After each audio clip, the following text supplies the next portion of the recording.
चलिए, आज हम आपके सामने एक सब्जेक्ट का टॉपिक पूरी तरह से रखने जा रहे हैं और एक एक टॉपिक आराम आराम से हम लोग करेंगे। फिर आगे और भी उसको एक नया रूप दिया जाएगा, लेकिन थोड़ा उसमें समय लग रहा है, उस पर काम चल रहा है। फिर आपके सामने वो भी प्रयास किए जाएंगे।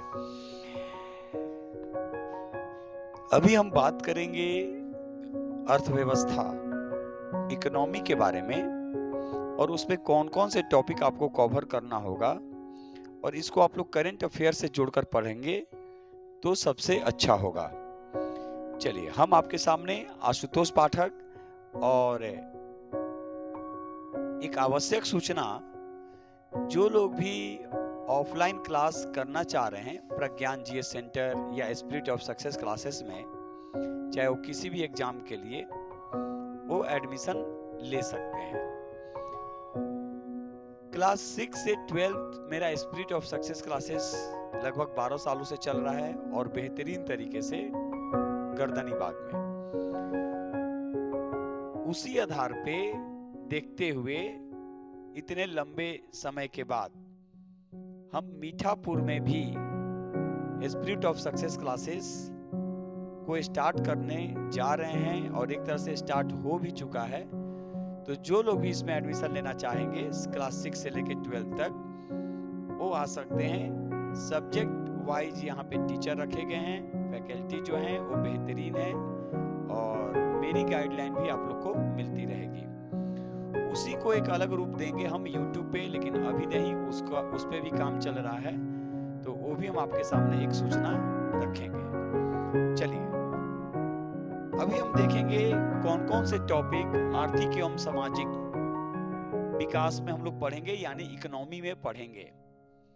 तो सबसे पहले जो देखा जाएगा कि भारतीय अर्थव्यवस्था का स्वरूप।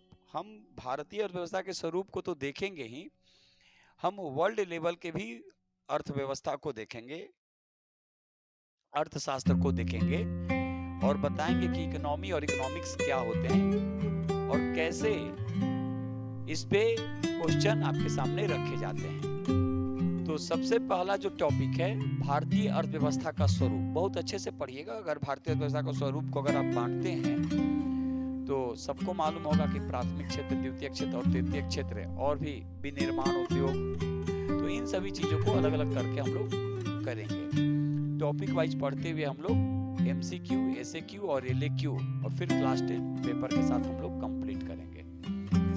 पॉसिबल होगा तो YouTube पे भी कर देंगे, लेकिन हम कमिटमेंट नहीं करेंगे, लेकिन ऑफलाइन तो अवश्य करेंगे। NCERT के माध्यम से हम लोग किया जाएगा। उसके बाद दूसरा है राष्ट्रीय आय, तो पूरे वर्ल्ड के लिए राष्ट्रीय आय, नेशनल इनकम। कृषि एवं संबद्ध क्षेत्र, इसमें बात होगी कि कृषि और संबंधित, इसको हम लोग प्राथमिक क्षेत्र में रखते हैं, सबको मालूम है, इसको हम लोग प्राथमिक क्षेत्र के अंतर्गत रखते हैं। उसके बाद है उद्योग, इसको हम लोग द्वितीय क्षेत्र के अंतर्गत रखते हैं। और फिर होता है सेवा, इसको हम लोग तृतीय क्षेत्र के अंतर्गत रखते हैं। तो ये भारतीय अर्थव्यवस्था का स्वरूप है। इसके बाद हम लोग बात करेंगे राजकोषीय नीति क्या होता है, राजकोषीय घाटा क्या होते हैं, ये सब आपको जानना जरूरी है, ठीक है। इसके बाद राजस्व नीति, राजस्व नीति क्या होते हैं, इस पे हम लोग बात करेंगे।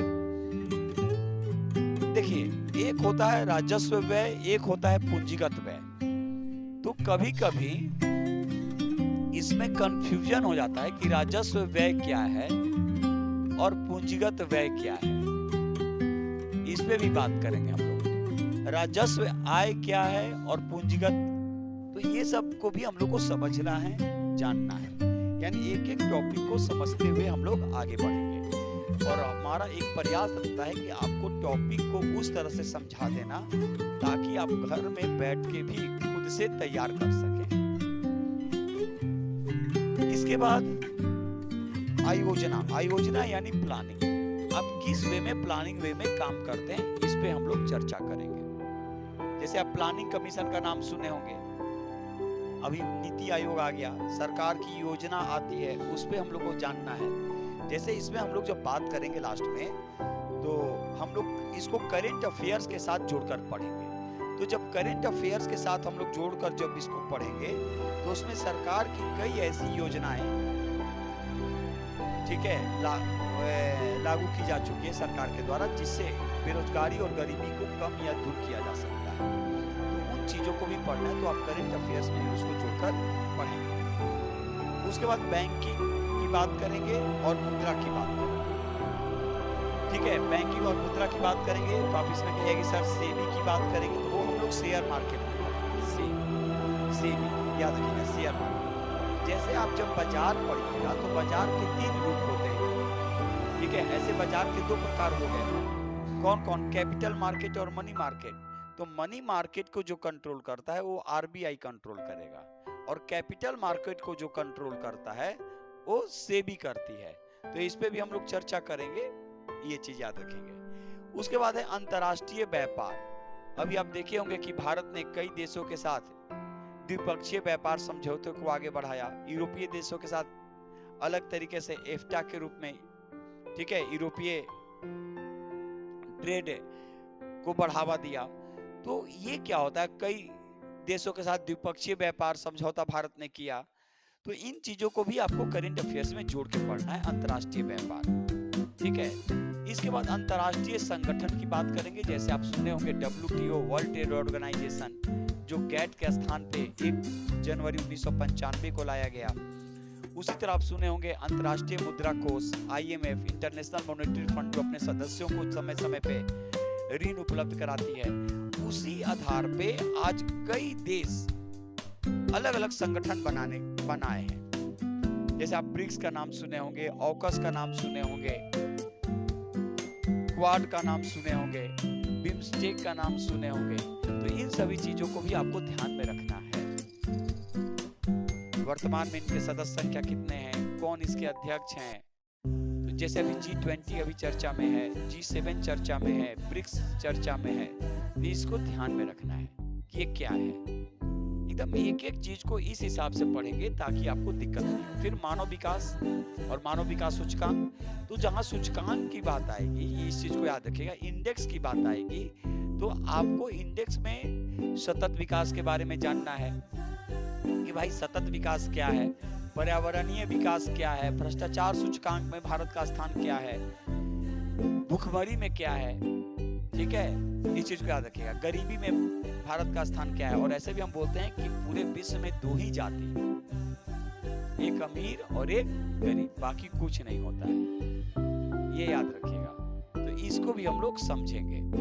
कुछ जनसंख्या पे बात होगी, जनसंख्या के आधार पे वर्ल्ड लेवल से लेके भारत में, और फिर नगरीकरण की बात करेंगे। एक और टॉपिक है, याद रखिएगा, जो इस पे हम लोग जो चर्चा करेंगे, इसमें इंडेक्स के तो चर्चा करेंगे, कुछ ऐसे और भी टॉपिक हैं, जैसे कुछ शब्दावली। तो इकोनॉमी में शब्दावली का काफी महत्वपूर्ण स्थान है, ठीक है। अब जैसे गरीबी को ही 2 रूप में तो देखा गया, सापेक्ष गरीबी, निरपेक्ष गरीबी। तो कुछ शब्दावलियां हैं जिसको आपको इकोनॉमी में याद रखना है। इसके अतिरिक्त हम लोग सबसे पहले जो शुरू करने जाएंगे ऑफलाइन में, तो सबसे पहले हम लोग समझेंगे कि GDP क्या है, GNP क्या होता है, NNP क्या होते हैं, HDI क्या होता है, नेशनल इनकम क्या होते हैं, PCI क्या होता है, ठीक है। सबसे पहले हम लोग इसको समझेंगे। क्यों? क्योंकि आपको मान लीजिए कि कभी क्वेश्चन पूछ दिया कि पर कैपिटा इनकम क्या है, एग्जाम्पल के रूप में, तो पर कैपिटा इनकम हम लोग कैसे निकालेंगे? तो टोटल नेशनल इनकम से आ रहा है ना बोर्ड, टोटल पॉपुलेशन में हम लोग भाग देते हैं, टोटल पॉपुलेशन से हम लोग भाग देंगे, और जो बचेगा वो पर कैपिटा इनकम होता है। तो HDI भी निकालने के लिए कैसे हम लोग किस डाटे का प्रयोग करेंगे, नेशनल इनकम निकालने के लिए हम किन किन मेथड का उपयोग करते हैं, इन सभी चीजों को समझना होगा। तो एक अलग से हम शब्दावली आपको पढ़ाएंगे जो काफी इम्पोर्टेंट है। तो चलिए हम एक नए रूप में आपके सामने और एक उम्मीद के साथ प्रयास कर रहे हैं। अगर वीडियो अच्छा लगता है तो इसको शेयर कीजिए, सब्सक्राइब कीजिए, आगे बढ़ाइए और बहुत जल्द यानी 2026 में ही हम वो संपूर्ण एनसीईआरटी आपके सामने रखेंगे। उसको कैसे पढ़ाएंगे, क्या करेंगे, क्लास 6 से लेकर 12 तक आपके सामने विवरण रखा जाएगा। लेकिन अभी इंतजार कीजिए। तब तक के लिए आज बस इतना ही। नमस्कार।